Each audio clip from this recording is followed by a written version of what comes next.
Scotland. When you came here, I'm not surprised to hear you say that you kept being told that Scottish people think that we're far more liberal, progressive, egalitarian, all of that, and it will be disappointing to a lot of people, perhaps unsurprising to others, to hear you say that the reality is very different. It's not nice when the mirror is held up. But are you saying that actually, as a nation, we do need to accept our shortcomings and really urgently start to talk about them for this to change?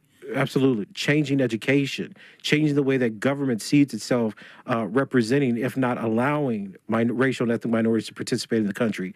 Those are the steps towards change. Trying to bury it down while people still hold strong racial and ethnic resentment and bias towards black people and other groups does nothing but stave off the inevitable. I mean, people will take a sharp breath perhaps when they hear you say not allowing racial and ethnic minorities to take part in the country. Perhaps I'm misquoting you there, in the running of the country. What do you mean by that? Where do you think people are withheld from office?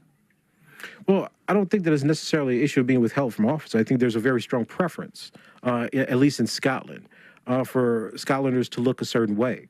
When racial and ethnic minorities talk about their participation in government and the higher rungs of society, they don't feel necessarily in certain institutions that they're well represented.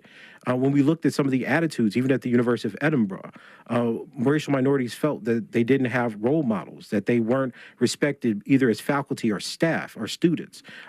There is a level of disconnect that racialized minorities have with institutions, the culture, and the way they're perceived compared to other groups. So when Humzas, former First Minister, I think Justice Secretary at the time, made a speech. The Lord President, white. The Lord Justice Clerk, white. Every High Court judge, white. In the Scottish Government, every Director General is white. Every chair of every public body is white. That is not good enough. It was actually quite a controversial speech at the time. That should have been a moment that we checked ourselves, should it? It should have been a moment of reflection, right? And again, anyone can give a speech that talks about the racism of a particular place or the racism of a particular group of people. What we're saying with this report is, well, rather than start with the accusatory tone, let's look at the evidence that's accumulated over history.